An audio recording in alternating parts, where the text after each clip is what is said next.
এনেকুৱা লেতেৰা বস্তু আনি এই অঞ্চলত বা ইয়াতে যদি ইয়াত এইবিলাক ডাম্পিং গ্ৰাউণ্ডৰ ব্যৱস্থা কৰে চৰকাৰে, তেনেহ'লে আমি অতিকৈ দুৰ্ভাগ্যভাৱে আমি আজি ক'বলৈ ওলাইছোঁ, ইয়াৰে মানুহ ইয়াতে থাকিব নোৱাৰিব, একদম সম্পূৰ্ণভাৱে ইয়াত থাকিব নোৱাৰিব। ইয়াৰ পৰিৱেশ নষ্ট হ'ব, স্বাস্থ্যজনিতভাৱে আমাৰ ল'ৰা ছোৱালীবিলাক অতি শীঘ্ৰেই আমি গম পাই আছোঁ যে ল'ৰা ছোৱালীবিলাকে এই এনেকুৱা যদি হৈ যায় তেওঁলোকে শাৰীৰিকভাৱে অসুস্থতাত ভুগিব লগা হ'ব। আৰু এইখিনিত আমি সন্মুখত ৰাখি আমি এটা মানে ইয়াৰ সকলো গাঁৱৰ আমাৰ মৈৰামৰা হওক, ইটাৰপিঠা হওক, কদমগুৰি হওক, ইয়াৰ সকলো অঞ্চলৰ গাঁও আমি ইয়াতে আহি আজি ইয়াত ধৰ্ণা দিবলৈ আমি বাধ্য হৈছোঁ।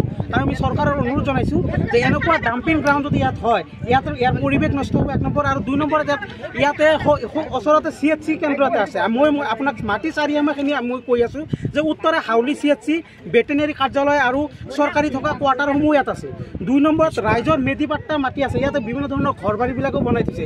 ইহঁতৰ দিনে ৰাতি ইহঁতৰ এই এনেকুৱা যদি পৰিৱেশ তেওঁলোকে দিনে ৰাতি সহিব লগা হয়, কেনেকুৱা অসহ্যৰ হ'ব, কেনেকুৱা অসহ্যৰ হ'ব আপোনালোকে নিজে চিন্তা কৰক। আপোনালোকে ভালকৈ বুজি পায় যে ইয়াতে এনেকুৱা লেতেৰা বস্তু আনি যদি ইয়াতে পুতি থোৱা হয় বা ইয়াতে যদি ৰখা হয়, ইয়াৰে অঞ্চলৰ ঘৰ বাৰীবিলাকৰ কেনেকুৱা পৰিৱেশ এটা হ'ব।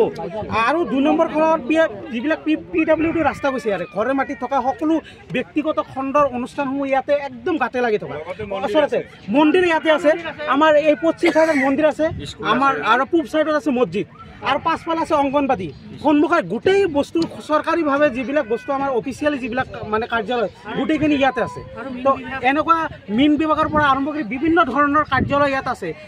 বিশেষকৈ মই কৈ আছোঁ যে কণ ল'ৰা ছোৱালী যিবিলাক আছে, যিবিলাক ল'ৰা ছোৱালী এইটো ৰাস্তাদি মেইন ৰাস্তাদি আমাৰ ইয়াতে বালিকা প্ৰাথমিক বিদ্যালয় এখন আছে, এইবিলাক ল'ৰা ছোৱালী প্ৰায় এই বৃহত্তৰ অঞ্চলৰ পৰা যাবলগীয়া হয়।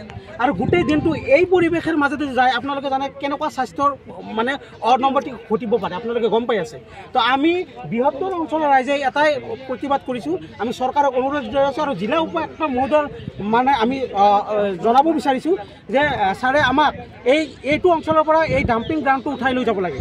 বিভিন্ন অঞ্চল আছে, আপোনালোকে যদি পাৰে বেকীৰ সিফালে লৈ যাওক, বেকীৰ চৰত লৈ যাওক, তাতেতো কোনো গণবসতি নাই, জনসাধাৰণ নাই।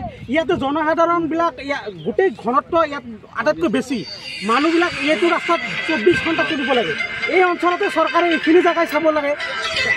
আমাৰ অহৰহ জেগা আছে, আমাৰ বেকীৰ চৰত বহুত জেগা আছে, সিফালে লৈ যাওক, সিফালেতো লৈ যোৱা নাই। মই আমাৰ মিউনিচিপালিটি পৌৰসভাৰ মই সকীয়াই দিছোঁ, আমি সকীয়াই দিছোঁ, এই বৃহত্তৰ অঞ্চল সকলো ৰাইজে সকীয়াই দিছে।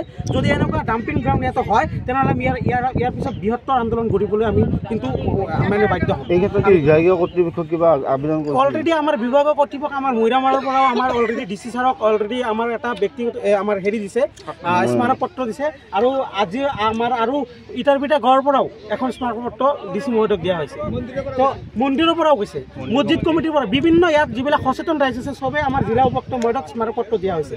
আৰু এই বস্তুখিনি পোৱাৰ পিছতো আমি ছাৰক মানে একদম স্পষ্টকৈ কৈছোঁ, ছাৰ আপুনি ইয়াৰ পৰা আমাৰ জিলা উপায়ুক্ত মহোদয়ক কৈছোঁ, ইয়াৰ পৰা ডাম্পিং গ্ৰাউণ্ডটো গুচাই লৈ পিনে এটা এনেকুৱা জেগাত লৈ যাওক য'ত নেকি জনসাধাৰণৰ মানুহ কম আছে, য'ত পৰিৱেশ বিনষ্ট নহ'ব, সেই জেগাত আপোনালোকে লৈ যাওক। কিন্তু এইখন জেগা ডাম্পিং গ্ৰাউণ্ড কৰা জেগা নহয়, আমি স্পষ্টকৈ কৈছোঁ। দিয়া নহ'ব, কাৰণ ইয়াতে মন্দিৰ, মছজিদ, স্কুল, অংগনবাড়ী নিচেই ওচৰতে।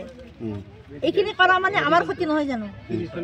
30খন বিচনা মানে CHC মেডিকেলখন আছে, তাতো আমাৰ মানুহ আহে। আৰু যি ৰাস্তাত পাতিছে সেই ৰাস্তাইদি স্কুলৰ ল'ৰা ছোৱালীবিলাকে অহা যোৱা কৰে। যদি লেতেৰা বস্তুবিলাক পলাই স্কুলৰ ল'ৰা ছোৱালীবিলাক কোনফালেদি আহিব? খেল ধেমালি ক'ত কৰিব? সেইখিনিতো আমাৰ আছে। আৰু খেল ধেমালিতো কৰে, এইখানেতো কৰে। তাৰপিছত মানে মছজিদ আছে, মছজিদ কৰোঁতে এই লেতেৰা বস্তুবিলাকৰ গোন্ধ লৈ সিহঁতে নামাজ কৰিব নোৱাৰে। আমাৰ ইয়াতে মন্দিৰ আছে, মন্দিৰ দুটাত নাম কীৰ্তন কৰিব নোৱাৰে, এই গোন্ধ লেতেৰা বস্তুৰ গোন্ধ লৈ সিহঁতে নাম কীৰ্তন কৰিব নোৱাৰে। সেইকাৰণে আমি ইয়াতে এইখিনি জাবৰ জোঁথৰ পেলোৱা দিয়া নহ'ব। আমাৰ এইখিনি মানে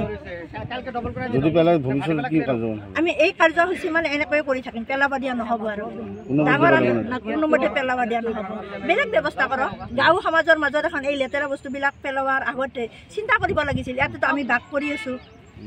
ঠিক আছে, থেংক ইউ। অঞ্চলত হয় তেনেহ'লে আমাৰ এটা প্ৰদূষিত এৰিয়া হিচাপে আমি